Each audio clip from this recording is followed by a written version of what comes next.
Mga kababayan, ang pambansang awit na ang Pilipinas.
Mga kababayan, ang pambansang awit ng Pilipinas.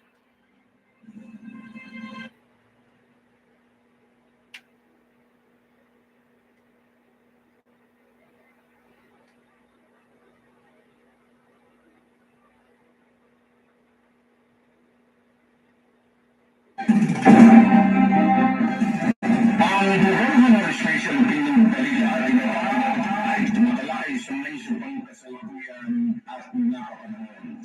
Makapolitika, makaopinyon, makakomentaryo at balita ang programa ay patas sa lahat. Walang pinigilingan, walang pinakampihan, at walang pinapamigan ang programa ito. Ang programa ito ay public service sa makahaminan at trabaho lamang.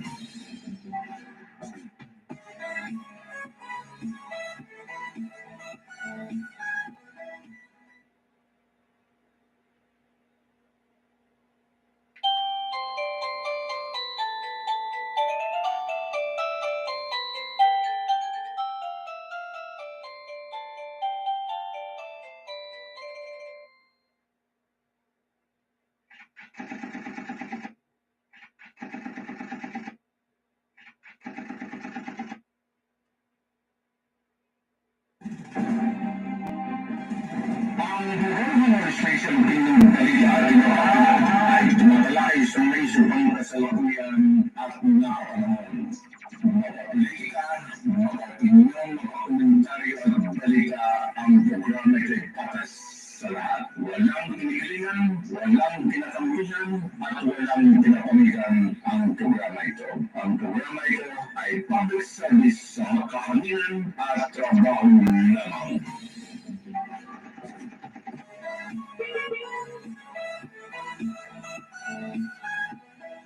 Okay, time check natin. Hindi magandang boses natin, no? Okay, ilang araw na. Alas 7 na po sa umagang ito mga kababayan ng programa natin, no? Okay, dito tayo sa Consolidated News. Okay, ng ADLSNTV Corporation. Okay, sa programa Halo-Halo Special Opinion Balita at iba pa, no? Okay, kasama po serbisyo publiko. Okay, tinig ng mamamayan. Ayan. So, at saka ito sumbungan ng mamamayan. Na yun pa mga, okay, pinarinig ko ito mga international sumbungan ng mamamayan, no? Okay, tungkol pa rin sa gera po ito ang unang parinig natin kung makuha natin ito, no? Okay. So, magandang umaga. Good morning. Okay, assalamualaikum warahmatullahi ta'ala wabarakatuh, no? Ayan. Magkuha kaya ito? Ayan. Makuha po, no? Especially when they're related to Palestinians and their right to live in security on their territory, in their independent state, to stop the war Mga crimes diplomats against ito mga Palestinians. galing po sa grupo po ng Arab Mr. League, no? President, ladies and gentlemen, the adoption and the implementation of the draft resolution by the General Assembly today, which is specifically calling for a ceasefire, is the only guarantee for saving innocent civilians. Paragraph 6 of the preamble is very balanced and neutral, despite what some might claim. It stresses the need for protecting civilians from both sides in line with the international humanitarian law. The draft resolution is calling in its operative paragraphs upon all parties to commit to the protection of civilians and the release of all hostages and to ensure humanitarian access. Mr. President, the perpetration of this destructive war will lead to a full-fledged catastrophe. This will unfortunately mean that genocide will be used as a tool for war, completely disregarding international law. This will lead the region to a full-fledged war, and it will jeopardize the credibility of this international organization. Mr. President, the Arab Group calls upon all member states to support the draft resolution before you today. The conductor, my husband, is. The Arab Group stresses that the efforts by a minority of states that are standing against international public opinion, which is calling for a ceasefire, are using void pretexts and justifications in saying that Israel. Okay, hindi natin lubayan ito, hindi natin titigilan po habang wala pang ceasefire, no? Kasi importante po para malaman natin ang development po sa bakbakan nito mga suki. Ito galing ito sa UN mga diplomats po ng Arab group mga suki, no? On Israel itong gera po mga suki, no? Okay, sabi po sa mga independent na tagapagbalita kasi hindi ako kumukuha po ng mga balita po puro kampi po sa itong sa US at saka itong sa Israel mga suki, no? Okay, meron kasi pagkabayas. Ayan po mga suki. Kumukuha ako sa mga independent news, yung mga reliable news po mga kababayan, hindi po manipulated news, no? Okay, hindi ba sinungaling mga suki, no? Doon tayo kumukuha po ng balita natin i-deliver. Has the right to defend itself. Okay. This I-deliver is po a sa mamamayan. deliberate sign. And we would like to say that this right does not apply to Israel because it is the occupying power. It's occupying the occupied Palestinian territories. And this right does not absolve Israel from committing to the implementation of international law and protecting innocent civilians, women. Kasi dito po, public opinion po ang mahalaga, no? Okay, ang US at saka itong Israel, talo po sa public opinion mga suki, no? Okay? Billion ay ang tao sa mundo ay gusto po magkaroon po ng ceasefire. Pero hinahadlangan po ito ng dalawang bansa mga suki, no? At saka mga kakampi nila, okay, itong mga tinatawag pro-Israel mga suki, no? So kaya hindi makalusot-lusot po ang ceasefire, kahit pa gusto po ng daigdig magkaroon ng ceasefire para matigil lang yan, no? Ang yung gera yan mga suki, hindi, okay? Pinagtakpan po ng US po ang kagustuhan ng daigdig, no? Okay, billion na mag-sympathize. Okay, sympathizer dito po sa gera ito mga suki, no? Okay, sa gera talo talagang Palestine, no? Okay, itong mga grupo ng Palestine. Pero sa public opinion, panalo sila mga suki, no? Okay, panalo. Pero sa gera, dahil powerful po ginagamit po ng itong pamahalaan ng Israel, no? Pero sa puso, okay, sa kaisipan ng buong daigdig, panalo sila po mga kababayan, no? So yan ang pinakamahalaga. Okay, pinakamahalaga, ang taong mundo ay pabor po sa kanila, no? Ayan, yung public opinion ay pabor sa kanila. And children during wars. These tragic attempts are a despicable sign of double standards. Some countries are calling for stopping the aggression, stopping the war, stopping the occupation, and stopping attacks on civilians, and for respecting the international humanitarian law and international law in specific cases.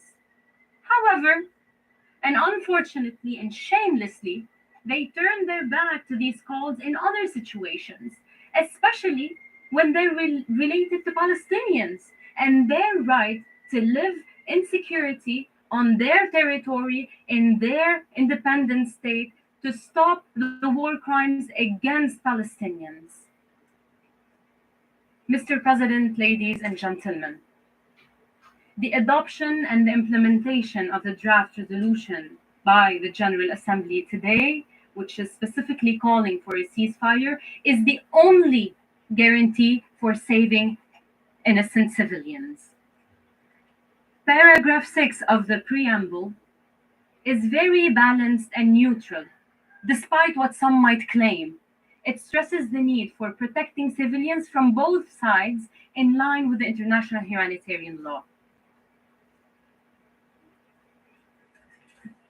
The draft resolution is calling in its operative paragraphs upon all parties to commit to the protection of civilians and the release of all hostages and to ensure humanitarian access. Mr. President, the perpetration of this destructive war will lead to a full-fledged catastrophe.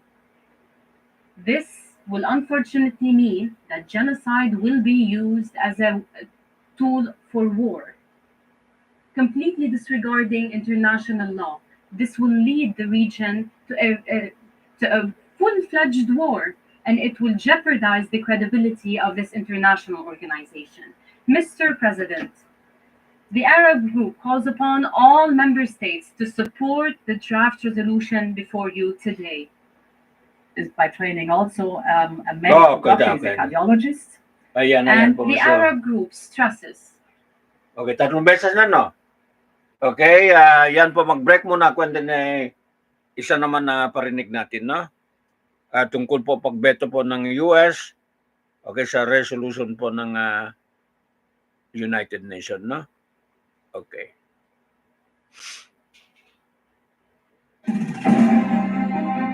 Ang buong administration ng Dalila ay tumatalakay sa may subang kasalukuyan at nakapanahon. Makapolitika, makaopinyon, makakomentaryo at balita, ang programa ito'y patas sa lahat. Walang kinikilingan, walang kinakampihan, at walang pinapamitan ang programa ito. Ang programa ito ay public service sa kakaminan at trabaho lamang.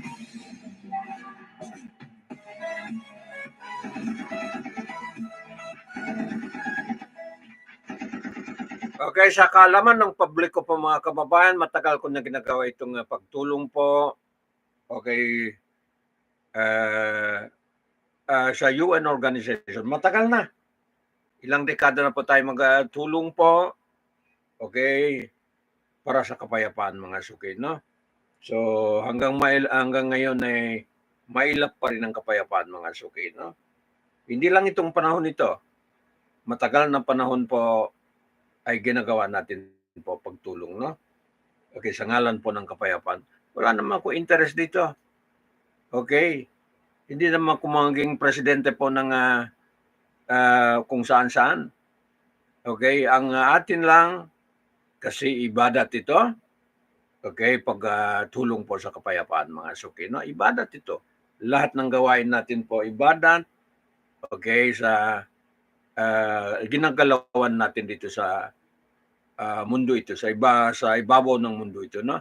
Pati microphone pwede pang ibadat mga suki, no? Basta kabutihan po ang yung ginagawa. Okay, ito naman. Dito rin ako magtiwala po sa news ito, no? Okay? Ayan. Inside story po ng tungkol po pagbito. Okay, veto power po ng permanent members po ng United Nations Security Council, no? Okay, para malaman ng marami po, hindi lang ngayon ng engagement ko, okay, sa pagtrabaho rito mga suki, no? Ayan. Hindi lang gawa-gawa ko na ngayong kasi magkagulo, ay noon pa man tumutulong na po tayo, no? Okay. Sa linyada tayo ng sana ng batas, okay, ng batas, okay, pero hindi na po, wala na po kwenta ng batas, no? Okay, yung international humanitarian law, wala na po sa panahon ngayon mga suki, no? Batas na ng tao ang sinusunod ng ibang mga leader mga suki, no? So, i-devoid nila yung mga tamang batas, kaya nga worried tayo mga suki sa modern panahon mga kababayan, no? Okay, sa 21st century, okay, ganito po ang mangyayari na sa atin. Pakinggan natin po ito. Okay, bakit ang veto power umahadlang po sa kapayapaan? Ito po at ang topic nila, no? Ayan. Diplomats invoked a rarely used resolution at the UN General Assembly to try to stop Israel's war on Gaza after the United States vetoed the Security Council attempt to call for a ceasefire. Is the veto power paralyzing the UN? Should it be permanently revoked? This is Inside Story.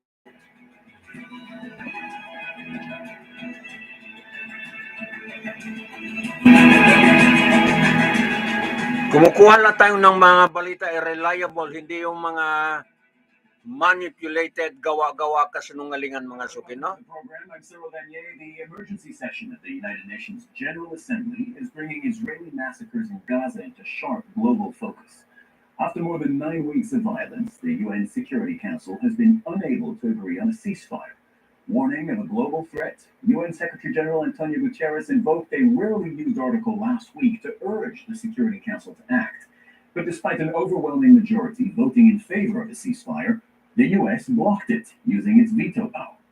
Critics say this absolute power of the 5 permanent members of the Security Council renders the world body helpless at a time when global conflicts demand timely solutions. So is it time for the veto power to be removed? Will it help the UN become more effective? We'll discuss these issues in detail with our guests shortly, but first, this report by Fintan Monahan. UN diplomats get a closer look at the war in Gaza. The Rafah crossing is the only entry point for humanitarian aid into the territory. Nowhere near enough is coming in, and most Palestinians... Okay, parehas tayo makinig, no? Sa mga latest na balita ito. When you see how the humanitarian assistance is being basically prohibited to enter Gaza despite the catastrophic situation, dire situation. This is really a tragedy, and it has been too long. We have suffered too much. So for the Security Council, definitely to maintain peace and security is our primary responsibility. And we have tried very hard. And of course, we need to do more. The visit was aimed at building international consensus on the need for a ceasefire. Last week, a resolution was tabled at the UN Security Council, but was vetoed by the United States. The UN Secretary General said he would continue to press the issue. Regrettably, the Security Council failed to do it. But that does not make it less necessary. So, I can promise I will not give up. Of civilians and upholding. There's been more success at the General Assembly, where every state has a vote and no one has veto rights. On October the 27th, it passed a resolution calling for a humanitarian pause. But UN General Assembly resolutions aren't binding. When the UN was founded in 1945, the Charter gave special powers to 5 permanent Security Council members: the US, the UK, France, Russia, and China. Each has a veto and has used it extensively over the years. The US has blocked more than 40 resolutions on Israel. Critics say the current setup isn't working, as the international community is unable to respond effectively to global crises. There's been many proposals for reform, including limiting the veto and expanding the number of permanent members on the UN Security Council. Not one has been implemented. Israel's bombing campaign has killed or injured tens of thousands of Palestinians. Most of Gaza's population has been forcibly displaced, many families several times. Israel has rejected calls for a permanent ceasefire and has pledged to continue its assault, despite growing appeals for an end to the violence. Vincent Monaghan, Al Jazeera for Inside Story.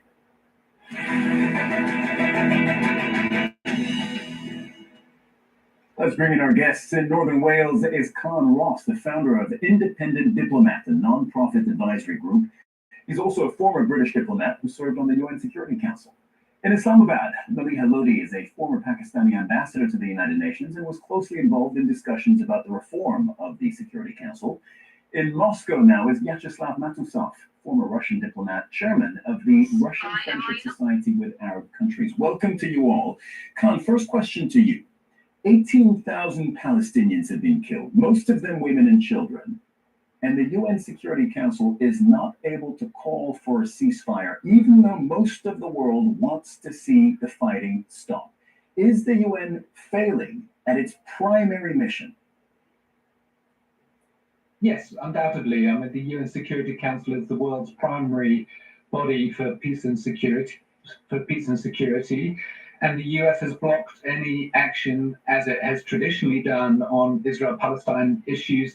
And on this occasion, it has clearly blocked Security Council action. So now the action goes to the General Assembly.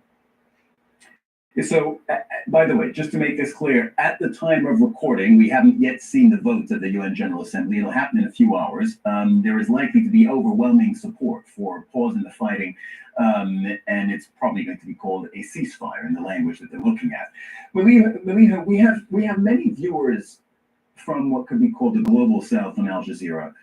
What are they supposed to think when they see major powers, on the one hand, promoting international rules, and then blocking the only multilateral system that we have to uphold them when it suits their interests? Well, I think most people in the Global South would be extremely disappointed but not surprised by the way that the Security Council, the way it's structured, is not working. I think at the heart of its dysfunction lies the fact that we have a structure of the primary body responsible for the maintenance of international peace and security, which reflects an arrangement of a bygone era. I mean, the 5 permanent members are there because of the Second World War arrangement. And now the Security Council needs to reflect current day global realities, which it doesn't. So I think there's disappointment in the Global South, but there's also a sense that this body must be radically reformed if it is to live up to the responsibilities of the 21st century, because it does not reflect 21st century realities.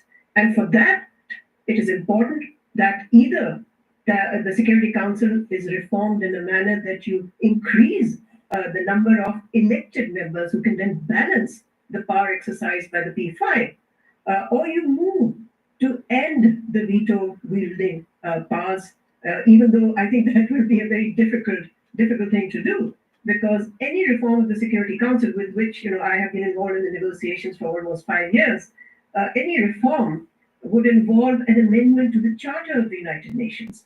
And that means that a 2/3 majority of the General Assembly will be required, and then ratification by all those who have voted for it, including the 5 permanent members. So here's the dilemma, or the problem. The problem is that the 5 permanent members of the Security Council do not wish to give up its veto. And therefore, we're looking at a situation where there have been recently moves by the General Assembly to try to at least limit or to embarrass the permanent five when they use the veto. And I think we should remember the countries that have used it most. It is the United States and Russia. The United Kingdom is the number 3 country that's used the veto many times, but China and France have used it less. So the 2 countries that have used it most, that underlines the fact how they've either tried to shield themselves or their allies from censure or from any kind of action, which leaves the Security Council dysfunctional, ineffective, and lacking legitimacy. Okay, Vyacheslav, I want to bring you into this conversation, but before I do that, quick little explanation to make sure all our viewers are up to speed on just the very basics of how the UN Security Council works. The UN Security Council, or UNSC, is 15 members, 5 of which are permanent, and they are essentially the victors of World War II, which is when all of this was designed and built. And they are the US, the UK, Russia, China, and France. And those 5 only have the right and the ability to veto any resolution that comes to them. Okay, and that's what we're talking about today.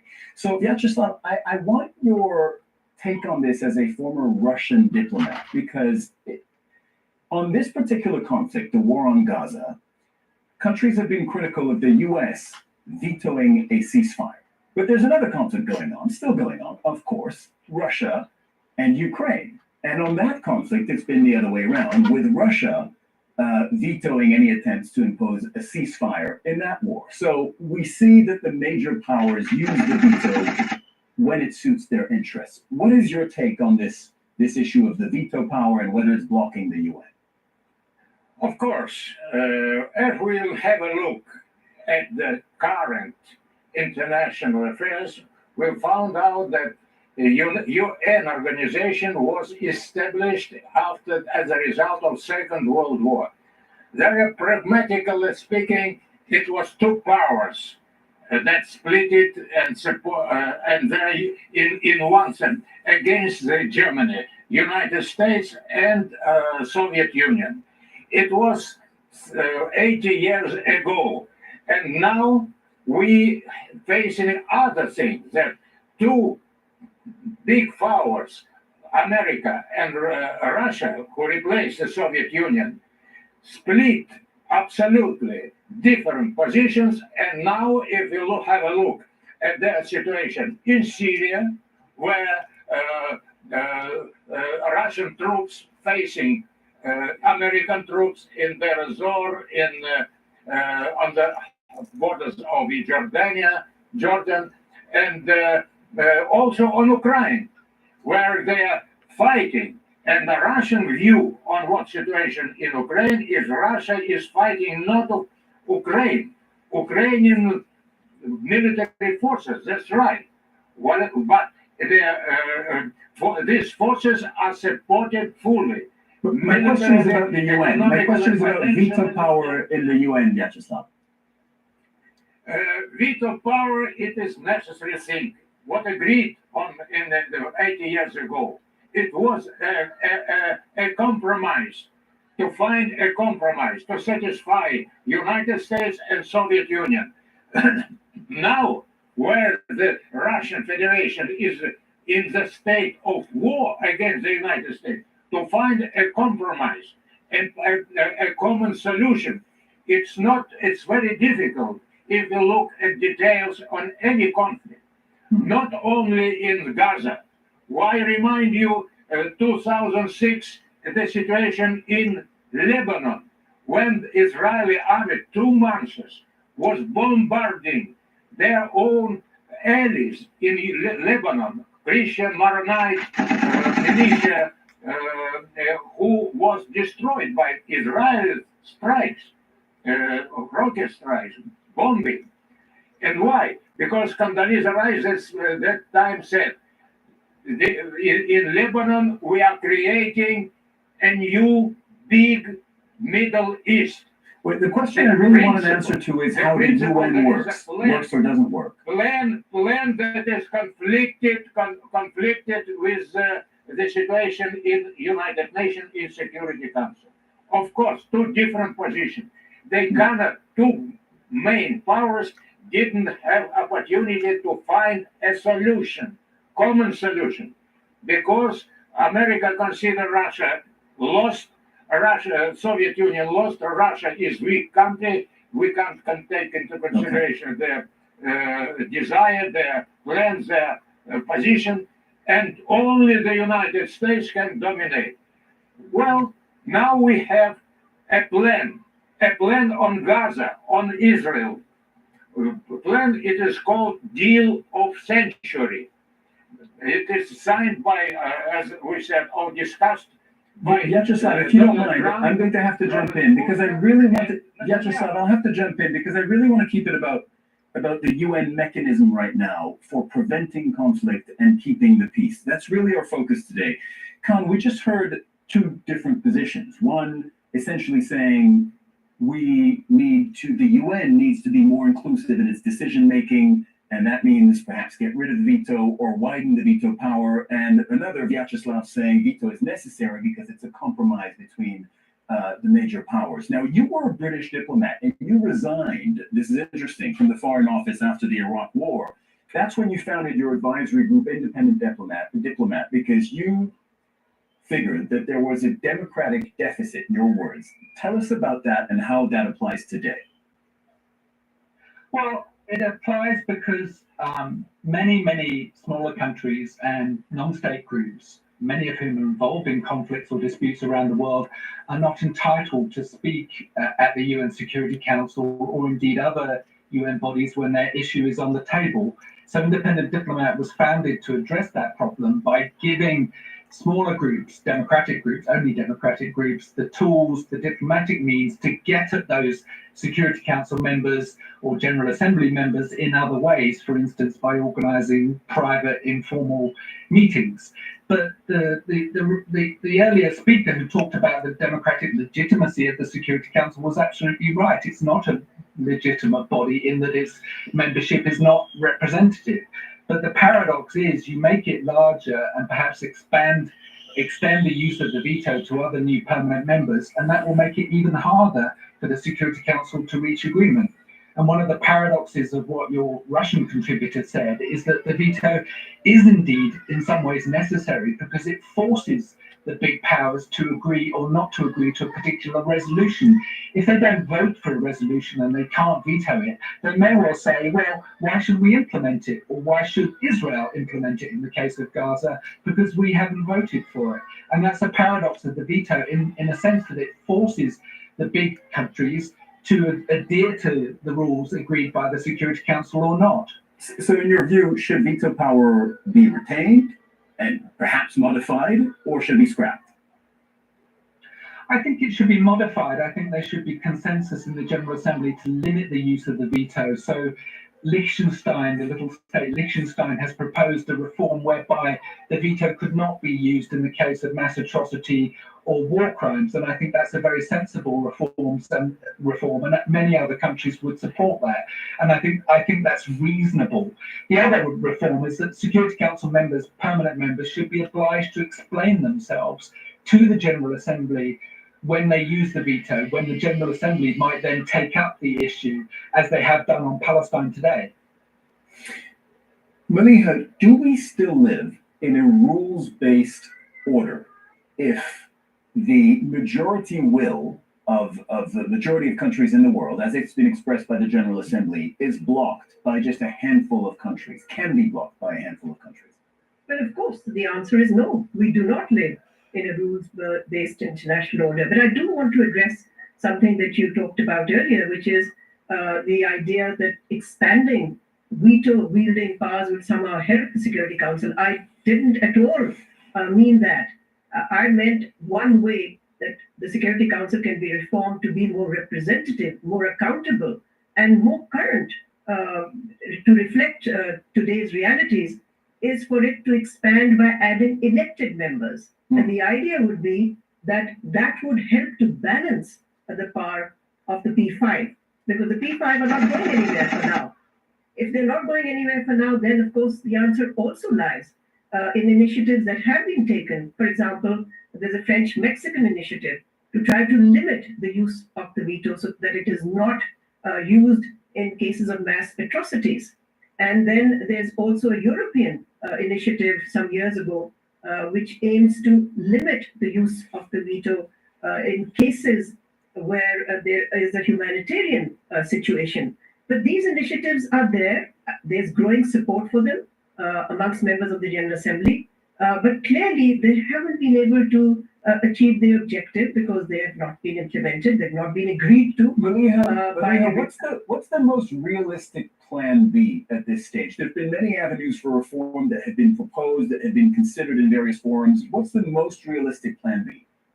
Well, I think it's hard for a realistic plan B to come into play until the P5 themselves agree. And I think that is what lies at the heart of the problem. I mean, the problem and the solution are the same. The problem is the P5 with their vetoes, but the solution also lies in them voluntarily giving up or at least limiting the use of the veto. But we don't see that happening. So I think the General Assembly membership has tried to counter that by initiatives like ensuring that the use of the veto is explained to the General Assembly. I mean, this happened last year through a resolution that was adopted by the General Assembly.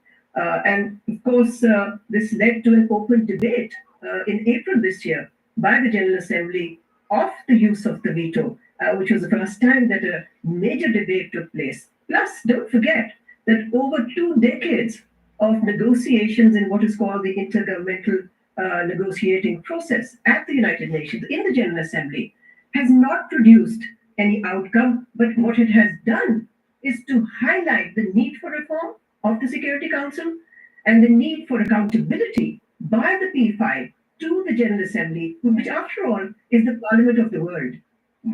Well, speaking of Parliament of the World, it's interesting you say that. And Vyacheslav, I'll come to you with this next question. I want to pivot to Resolution 377 because in the absence of a resolution 2 days ago by the UN Security Council, the General Assembly said, okay, well, we're going to invoke this rule that we don't use very often, which essentially gives us expanded powers. The primary purpose of the United Nations is to keep the peace. The UN Security Council is not calling for a ceasefire, so we're going to try and do this. It's our turn. And by the way, the General Assembly represents the will of almost every country in the world, right? It's 193 countries, if I'm not mistaken, at the General Assembly. However, what they pass is non-binding, unlike the resolutions of the Security Council. So my question to you, Vyacheslav, is this just a pressure tool then? A pressure tool, in this case, aimed at applying pressure on the US? Well, my private opinion that there is pressure on US, of course, it's very important because the voting for a previous project of resolution in Security Council, only the United States and Israel supported pragmatically, opposed pragmatically ceasefire resolution. I think that even the United Nations General Assembly adopt 90% of voices for to support Palestinian and demanding stop killing. Who is who fulfill this decision? General Assembly, Security Council of Israel, only Benjamin Netanyahu. Today, I believe that the United States are embarrassed with the situation in Gaza, is trying to prove, to influence on Benjamin Netanyahu and Israel to change their attitude and to stop bombing, to stop killing people. But who is taking real decision on the ground? Benjamin Netanyahu. If he refuses to what it will be measures against him if Security Council is ready to undertake any real steps to impose that decision to those who don't fulfill it. Well, America, as it obviously today, is choosing other way. She is not opposing desire Benjamin Netanyahu. Why? Because there is a plan of deal of century that I mentioned. That means that no Palestinian, no Arab on Israeli territory, all of them should be outside the territory. Why they are blaming now Egypt? Why they are blaming now Jordan? who don't accept refugees because they're understanding very clearly examples from the previous decades when they live in their houses, they live in their territory, they live in their soil, they became refugees outside the country. And the plan of century, deal of century, consists to create a new situation inside Israel without any confrontation with local people, Palestinians. I think that this plan of new frontiers in the Middle East, we can mention the situation in Syria, in Turkey, in Iran, if you allow me to and jump Iraq. in, respectfully. Okay, yan po ang plano, ang mission po ng itong bansang Israel, no? Okay, tanggalin po ng mga Arabo sa kanilang bayan. Okay, palayasin na sa kanilang bayan. Papunta sa mga malalapit na bansa katulad ng Jordan at saka itong Egypt, mga suki, no? So, ayan po ang nakakatakot, mga suki, no? So, ikaw ay nasa loob ka ng bahay mo, nasa loob ka ng okay, bansa mo, and then palayasin ka. Anong mangyayari kaya sa iyo, mga suki, no? Okay. So, ano yun? Depopulated ba? Okay, para mawala na po. Okay? Mawala na po ang itong mga Palestinian, mga kababayan, no? Naalala ko po si Kualaboy. Okay, dapat daw ubusin na po ang anak ng mga Palestinian, no? Okay. Quote and unquote, para hindi daw magiging terrorist, sabi po ni Kualaboy, Teddy Boy Locsin, no? So yan, tugma sa sinabi po ng itong former ambassador, mga suki, no? Okay. So, masakit po kung ikaw ay Palestino, ikaw ay Palestinian, okay, tanggalan ka ng karapatan na hindi na manira sa iyong okay, sa inyong bayan, palagi po hindi ka tanggap-tanggap, no? So, i-continue natin itong former ambassador, no? Ayan. Where is creation of because you mentioned, gorgeous state. Yeah, if I can jump in, you've mentioned the deal of the century multiple times. So that was the nickname given to deal of the century, no? What the Trump administration had proposed to the Israelis and the Palestinians. It's not active in any way under the Biden administration. However, Biden has addressed this. This is how Biden acknowledged the important. Okay, ilagay nyo sa utok nyo, no, yung mga nakakinig sa akin. Okay, deal of the century po ang agenda, mga suki, no? Okay, deal of the century. Kaya sabi po ni President Recep Tayyip Erdogan, mag-ingat tayo lahat, mga suki, baka papunta na po sa bahay natin itong mga deal of the century, mga suki, no? Ayan. Iyon po ang okay, ang maalala nyo sa programa ko, mga suki, no? Okay, deal of the century. Tandaan natin po, mga suki, no? Okay, bilang tayo ay mga minority, okay, yun ang nakakatakot, no? Deal of the century. Ayan. Sige, i-continue lang natin, no? Just recently, of global public opinion. This is what he had to say. We continue to provide military assistance until they get rid of Hamas.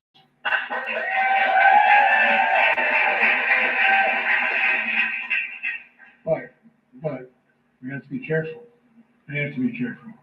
The whole world's public opinion can shift overnight. We can't let that happen. We're working relentlessly for the safe return of the hostages. So, Khan, you heard that. The whole world's opinion can shift overnight. Until now, the U.S. had seemed fairly impervious to pressure from other countries. This is one of those little Okay, mismo po si President Joe Biden, no? Alam niya itong opinion po ng public opinion ng buong mundo, pero hindi siya maniwala. Binaliwala niya po dahil po sa alliance niya, Okay, sabi niya kay Bibi mahigit ilang taon yun? 52 years.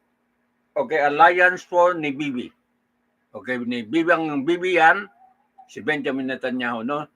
Nung 32 years old pa siya, ay kilala na niya po si Bibi. Okay, itong si Benjamin Netanyahu po mga kababayan, no? Magkakilala na sila. So kahaba yun, 52 years magkaibigan mga kababayan, ay talagang okay, nakakatakot mga suki, na? Ako mismo, ako sarili ko, pati mga pamilya ko ay kasalukuyan situation, nakakatakot mga suki, no? Ayan. So sige, i-continue natin. Data points, if you're reading the situation carefully, that suggests maybe, actually they are taking this into account. Well, they certainly are, and they always have been, even if they may not acknowledge so in public. Of course, countries, even ones as powerful and as dominant as the United States, care a great deal about what the rest of the international community think about their actions, and they will be feeling very. Okay, kaya pangarap ko yung mga pangarap ko magpolitik. Okay, kaya umatras ako masuko yung mga kababayan, na. Mas mabuti pa rito kung maghawak ng microphone kaysa pupunta po ko sa politics po ay wala naman na nangyayari po mga suki, na. Okay, wala man. Okay, useless lang. Mabuti pa dito na lang ko sa microphone mga suki, na, kaysa pupunta po ko sa politics. Ayan. Okay, ito po.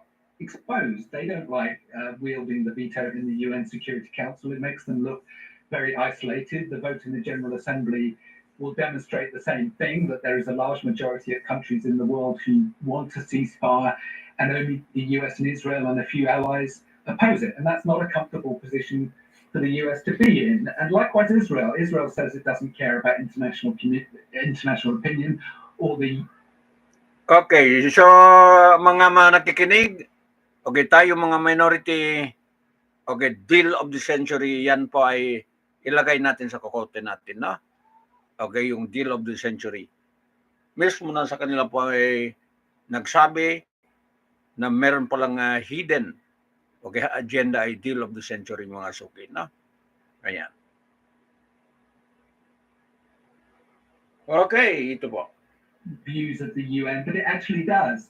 And this will exert a certain kind of pressure on them, on the US and Israel, to ultimately stop military action in Gaza. I don't think it will be a military imperative that stops the action in Gaza. Okay, naalala ko po, nag-start ako rito sa kwan ko ito, no? Sa programa ko. For the past isang dekada, nag-umpisa ka rito, daming tawanan po mga sukin, no? Okay, parang kinukutsa ba ko? Naku, wala mangyari yan mga suki, no? Wala daw mangyari yan sa trabaho ko. Yung kinukutsa ba? Okay, pinagtawanan kung ano pag kwan niya sa aking programa mga suki. Pero hindi ako suko mga kababayan, no? Hindi ako sumuko. Hanggang ngayon, nandito pa rin sa programa, no? Okay, kaliwat kanan po sa salitang yakan ay inuji-uji ba? Okay, may inuji-uji. Maraming marites po nang mag-umpisa ko rito sa programa, no? Sobrang marites. Pero dahil sa panindigan, sa prinsipyo, kaya nga hindi po matinag-tinag mga suki, no? So, dumating na nga itong mga ganito mga suki, no? Ayan. Sige. Also, whatever the Israelis say about it, I think it will be external diplomatic pressure. Mamiha, do you think then that there's a breaking point, so to speak, for the U.S., where the international pressure becomes such that the U.S. stops using, for instance, its veto power and shielding Israel from a UN Security Council call for a ceasefire? So, ano ko sa opinion nyo, sa itong sa veto power, no? Dapat ba itong kapangyarihan ng 5 bansa ito ay manatili sa kanila o dapat po bawasan mga suki? O dapat i-revise o reforma po itong veto power mga suki, no? Para sa akin dapat bawasan talaga. Okay, delikado na po mga suki, no? Kung hindi bawasan itong veto power, okay, I'm calling the United Nations Security Council, okay, the veto power should reduce, okay, should be reformed. Okay, because it's make dangerous for us, for all mga suki, no? Okay, it should be to reform the veto power of the 5 countries, mga suki, no? Okay. Okay. I am very much afraid, no? Okay, because of this veto power. Ayan. It need to reform right now, mga suki, no? As soon as possible. Ayan. Sige, sandali lang. Well, if it was there, it should have happened by now. Look at the scale of the killings in Gaza. Look at the number of children who've been killed. Look at the terrible calamity that has befallen Gaza. Global opinion is very clear. Global opinion has been My program is aligning to law, to the international humanitarian law, no? Okay. My program is aligning, to the IHL, mga kababayan, no? Kung wala ng batas, ano na mangyayari sa atin? Okay, wala na. Wala na po maniwala. Okay, mismo po ang US ay pundasyon po ng demokrasya, di na rin maniwala po sa mga batas, mga suki, no? Ayan. Lahat po ay interest lang po ang kanila, mga suki, no? Pero sa batas, okay, mata-mata na, klaro na, it's clear na talagang violation of a war, okay, violation of international humanitarian law, wala na po, hindi na ina-honor po, mga suki, no? Okay. So ano pa? Kung batas ay wala na po, mga suki, no? Kaya itong programa ay naka-align po sa kapayapaan at saka itong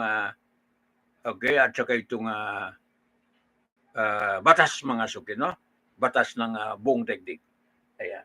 So, wala na. No more.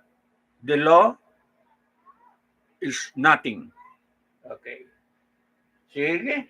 expressed in the previous UN General Assembly resolution. It has been expressed in demonstrations that are taking place across the world. And yet the United States seems to not be responding to this. There's a disconnect between what it says and what it does. It's not new. We've seen it happen before also. But the tragedy is that by the time the United States realizes it, what really left in Gaza? The death and destruction there. And the fact that the United States continues to provide Israel with weapons and high-tech weapons at that, while saying that it wants to protect... Okay, kaya inulit ko, hindi po metal-metal ang kokote ni Abdul Jaman Damahan, no? Okay, sorry po, hindi metal-metal ito, mga suki, no? Ayan. Hindi po metal-metal. Napakalalim po ang utok po ni Abdul Jaman Damahan, no? Tungkol sa mga situation po. Okay? Sa buong daigdig, mga suki, no? Okay, so yung magsabi sa akin metal-metal, dapat maghingi ng apology sa akin, no? Hindi metal-metal si Abdul Jaman Damahan. Ayan. Civilians in Gaza. I mean, you cannot get a more bigger disconnect than that. So unfortunately, these double standards and the hypocrisy of the US position is something that is being noted across the world. And they will be a diplomatic cost for the United States. But for now, it seems to be impervious to global opinion. And that's all the time we have for today, but I'd like to thank all our guests, Khan Ross, Mali Halodi, and Vyacheslav Matusov, for taking the time to have this conversation today. And thank you, too, for watching. You can see the program again anytime by visiting our website, aljazeera.com. And for further discussion, do go to our Facebook page. That's facebook.com/AJ Inside Story. You can also join the conversation on X. Our handle there is @AJ Inside Story. From me, Cyril Lanier, and the whole team here in Doha, bye for now. Kung mayaman lang ang ADLSNTV Corporation, no? Gagawa ko katulad ng Al Jazeera, mga suki, no? Okay, ang type po pag news, mga suki, no? Kung mayaman lang ang ADLSNTV News, gawa ako ng cable, ganon, and then makuha ko mga opinion po ng buong daigdig, mga suki, no? Wala lang. Hindi po mayaman ng ADLSNTV News, no? Okay. Kaganda po ng mga programa. Dito na lang kung maniwala po sa kanilang news. Pero ang iba po mga suki ay puro kasinungalingan. Okay? Puro manipulated news po ang iba, no? Ayan. Maniwala ka pa sa mga ganun news? Huwag na po mga suki, no? Ayan. So, yan po ang iniwasan natin mga suki, mga kababayan, na? Okay.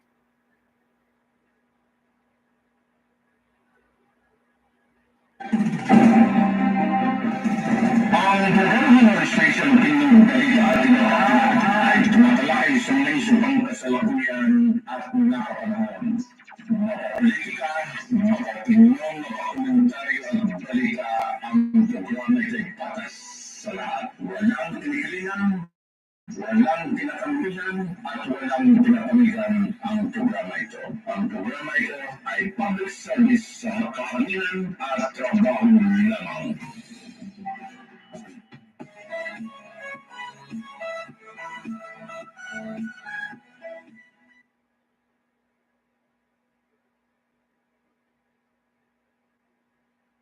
Okay, ano itong Blue Band? Okay, Security Exchange Commission mag-launch po ng Blue Band in the Philippines, no? Okay, pwede makabili dyan. Okay, kahit maliliit po mga suki, tingnan, basahin natin mga ano po ang ibig sabihin ng Blue Band.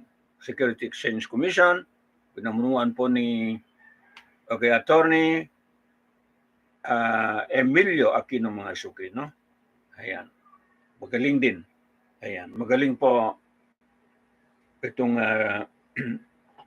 namumuno po sa Security Exchange Commission, no? Ayan.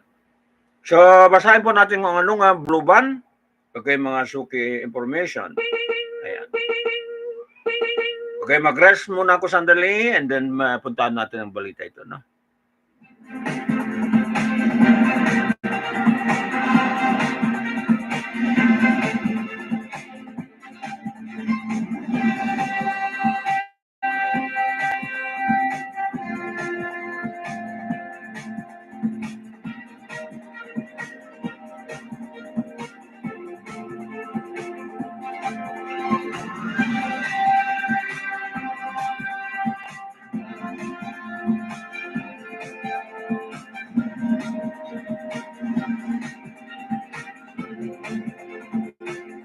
Okay, mga suki, mga kababayan, basahin natin ang hanap buhay ito, no? Ayan. Saan ang kursor yan? Okay. Ito na mga suki, no? Okay. Okay, problema ko lang magbasa po ng itong ganitong news, no?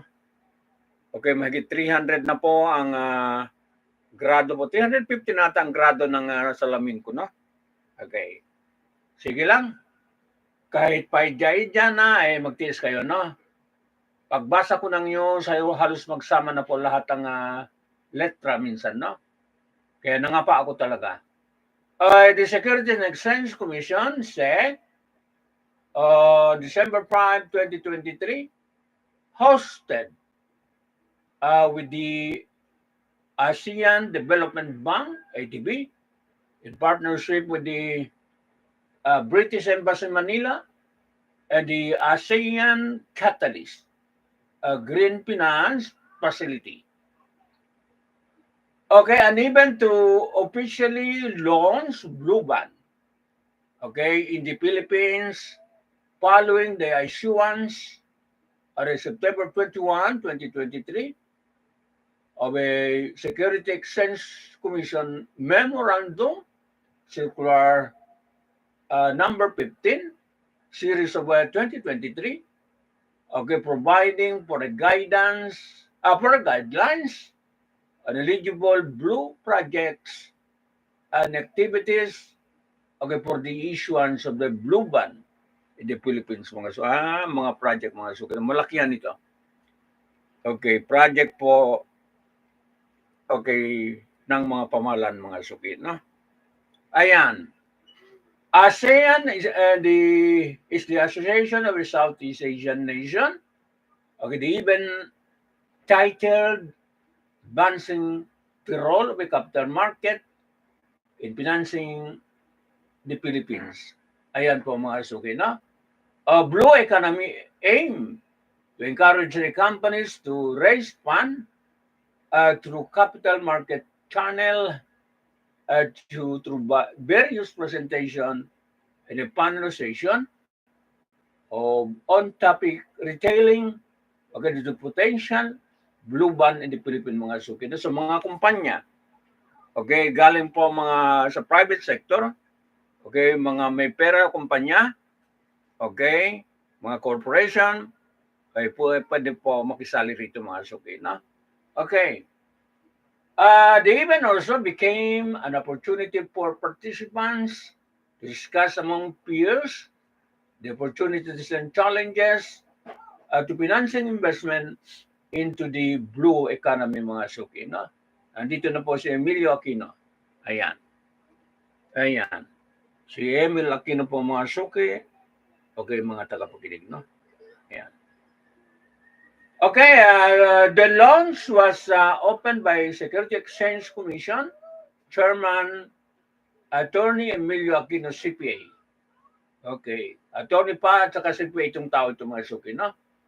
British Embassy Economic and Climate Counselor Lloyd Cameron and the ADB Asian Development Bank Director for Finance Sector Office Emma Fan. Fan yung ventilador mga suki, no?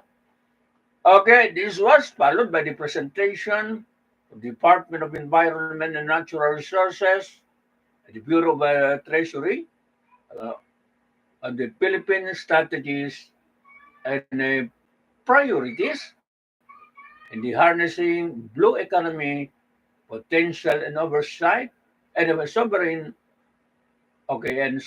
blue financing among others. So yan po ang ginawa po ng SEC at saka yung mga partner niya, no? Ayan. Okay, so i-continue natin ang balita. Okay. I on the other hand, shared about the primary motivation for the Security Exchange Commission to issue the guidelines and its interoperability with existing international framework and the guidance. And the salient point of the guidelines is also guidelines. I also called upon the participant of the event to work together in order to meet our climate target by directing or redirecting finance into ocean-based climate change and mitigation effort. Climate change mga pinupunduan, no? Okay, the panel session were moderated by the Asian Development Bank and engaged discussion on the opportunities, best practices, and frontline experiences of experts in their respective field in relation to financing the sustainable blue economy. One panel session was moderated by FAN.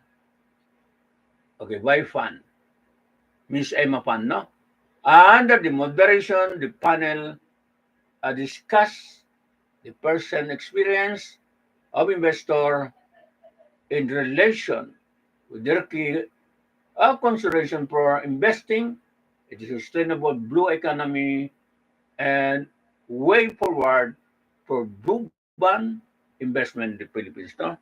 Okay, so ayan, climate change ang tutok dito mga suki, no?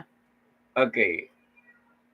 Ayan, Scott Robert, Asian Development Head of the Green Finance Hub Unit of his Southeast Asia Department, presented the Blue Sea East Asia Finance Hub and the GSSS Plus Bond Initiative, okay, in Southeast of the Asian Development Bank as a possible means of scaling up blue finance in the Philippines. Ayan po mga suki na. Okay. Okay, the rest of the event gave the opportunity to over 100 government official, financial market regulator, and a private sector representative to share with each other opportunities for collaboration and how to move forward in the sustainable finance space. The event was part of the Security Exchange Commission, okay, commitment to fostering dialogue with the international and the local stakeholder as part of the dedication to the global investment, to global movement, okay, toward a more sustainable and responsible business landscape in the Philippines. Ayan po ang balita rito mga suki na. Okay, Blue Band. Okay, proposal po ng Security Exchange Commission at saka mga partner niya mga suki na. Okay, pwede po mga corporation mag-invest dito. Okay, pwede po kung may pera. Okay, kung wala naman pondo, paano ko mag-invest mga suki na? Ayan. Okay, yan po ang ibig sabihin mga suki na. Okay, anong oras na? Credit growth accelerate to 7.1% in October. Okay, yun na lang po mga suki. Kasi overtime na rin. Okay, 7 minutos na po pasado. Sandali pong mga suki, no? Okay, sa programa natin.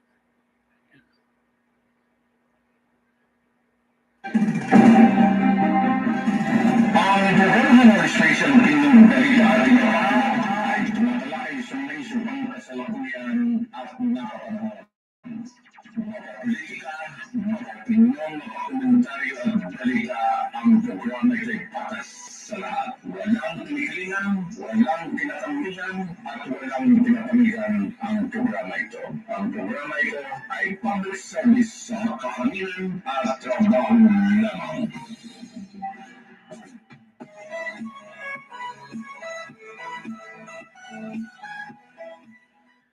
Okay. Last balita na ito, no? Actually, overtime na masyado, no? Haba na.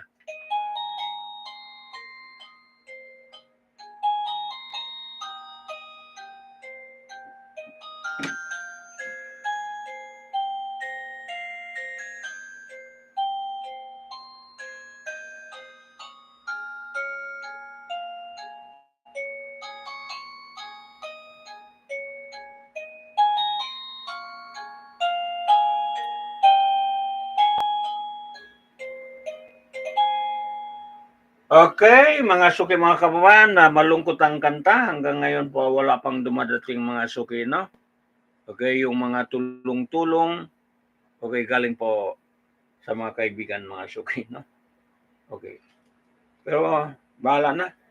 Okay, meron wala, bahala na po mga suki, no? Okay, tuloy-tuloy lang tayo.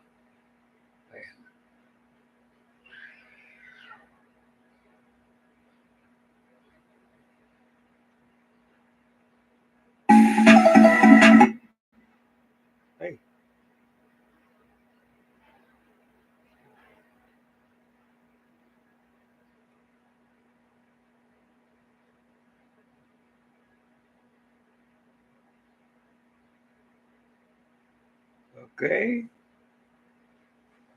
Bakit nakat?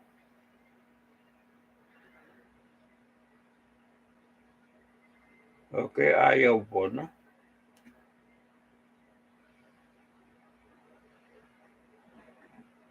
Okay, nakulang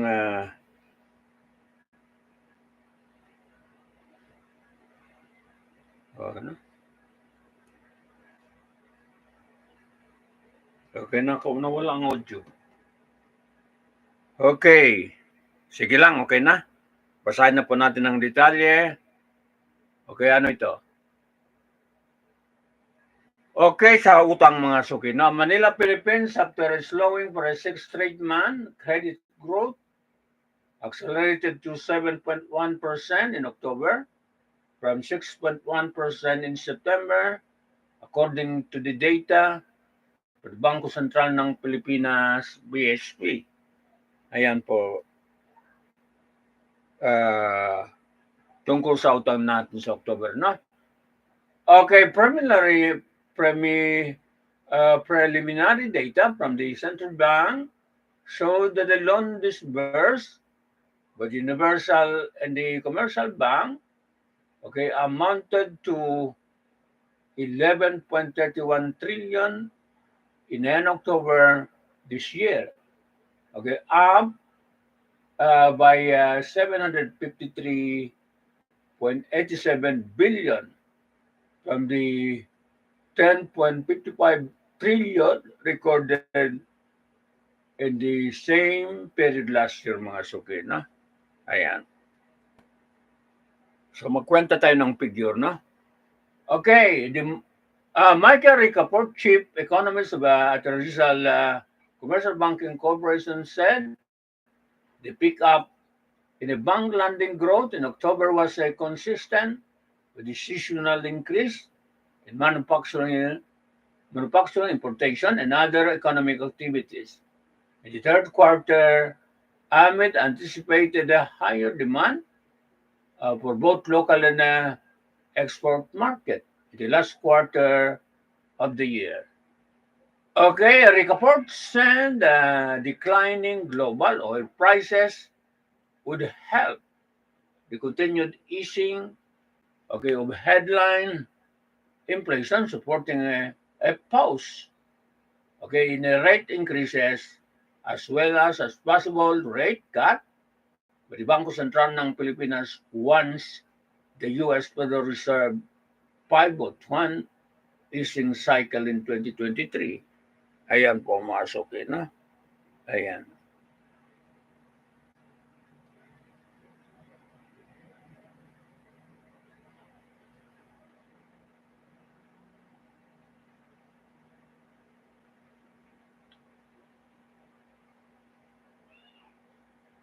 Okay.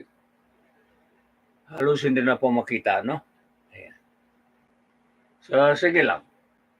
Okay, past loan growth would continue to be a bright spot for economy and could also bode well in terms of a faster economic growth and would also relatively lower non-performing loan ratio as seen in the recent month, Ricaport said. Ayan. Okay. Despite the series of aggressive rate hike delivered by the central bank, monetary board since May last year, credit growth increased by a double-digit level since April 2022 until it reached a high of a 13.9% in October and November 2022 as the economy further reopen, mga tagapakinig natin, na? Ayan. So, hindi ko na matapos ang balita ito, no? Basta, okay, kahit kalahati lang. Okay, from a double-digit credit growth at a 10.2% in March, the increase in bank lending is low by 9.7%, in April 9.4%, in May 7.8%, in June 7.7%, and in July 7.2%, and in August and 6.5% in September, no? The central bank earlier distributed the moderation in the bank lending activities again to the lag impact of the aggressive rate hike delivered by the monetary authorities to tame inflation and they stabilized the peso, which slumped to an all-time low, 59 to $1 in October last year. Okay, the BSP, Bangko Sentral ng Pilipinas, emerged as the most aggressive central bank in the region after raising a key policy rate, okay, by 450 basis points since May last year, including the 25 basis point of cycle hike last October 26, no? Ayan. So hanggang doon lang muna kasi wala nang balita. Wala na kung oras, sobra na, no? Okay, umabot na po ng 16 minutes ang overtime natin. Okay, ito na lang.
Okay, dito po nagtapos ang balita natin, no? Okay, sa Consolidated News natin. Okay, sa ADLSNTV Corporation. Okay, in the heart of Filipinos. Okay, pati na rin ng mga okay, ka-global citizens. At saka itong mga Muslim po sa buong daigdig, mga suki, no? Itong programa natin. At saka para sa lahat, para sa mga leaders, sa mga ekonomista, sa negosyo, okay, sa negosyante, okay, sa mga politika, sa mga okay, sa mga NGO, sa lahat-lahat ng pamasukin, no? Okay, dala na 'yon. Ayan. Sa lahat po naniwala sa programa natin, no? Ayan. So, ang dating ng programa natin ay global na po, mga suki, no? Salamat. Okay, sa mag-ayos po ito ng Consolidated News natin, no? Salamat. Ayan. Okay, ang programa po pinupunduhan po ng Minded Global Food Lines Corporation. Okay, tuloy-tuloy po pag-aayos ng display natin sa physical store.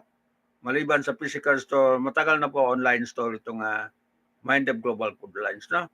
So ito ay magpondo ng programa kaya may balita tayo, no?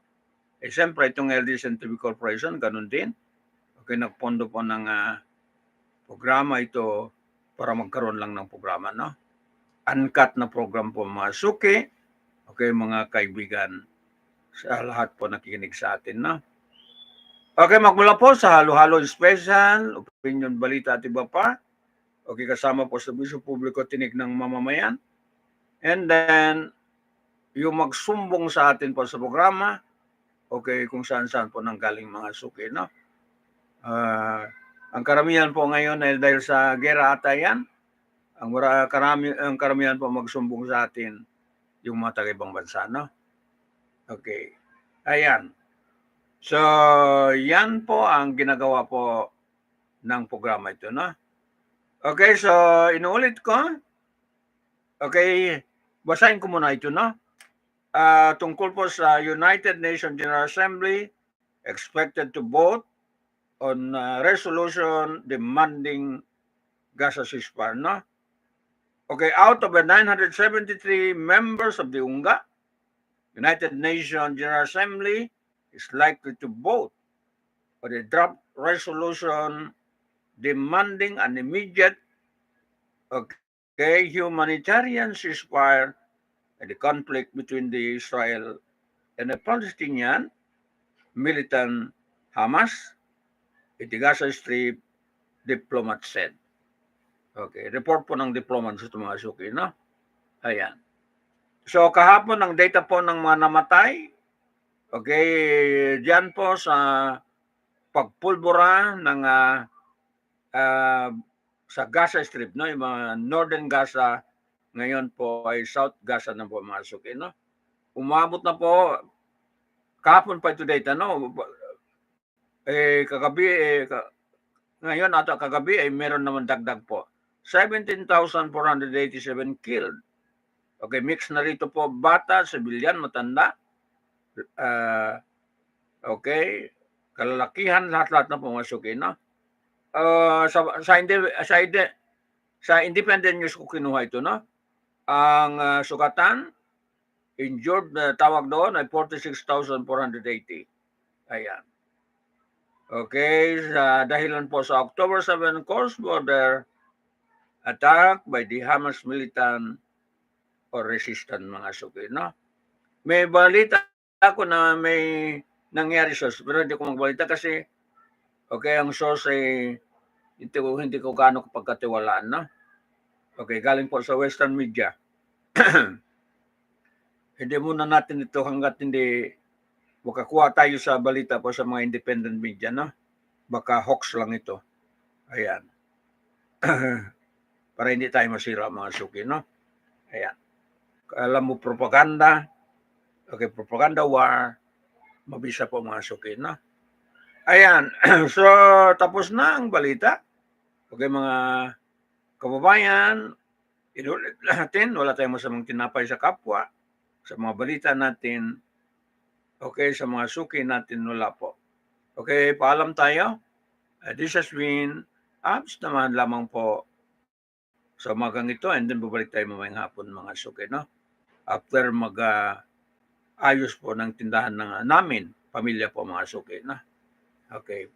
Tindahan niya ng pamilya. Okay. Pamilya po, dawahan dito sa Buanga mga suki, no? Okay. Hindi kasali po yung mga damahan ni iba. Dito lang sa Buanga mga suki, no? Okay. So, pamilya ko lang mga suki, no? Ang mayari ng negosyo ito. Ayan. Okay, tayo mag-concept ng corporation ito. And then, ibigay na lang natin po sa kanila. Kasi matanda na ako. Okay, sa kanila lang mga kababayan, no? Ayan.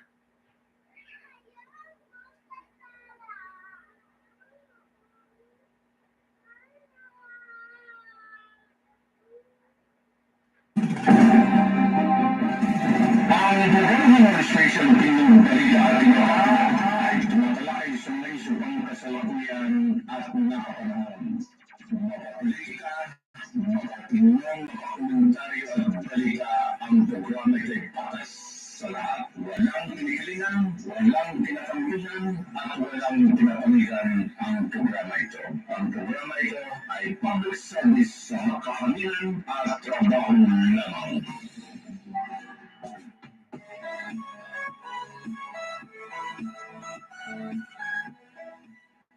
Ayan po mga kababayan, no? Tapos na.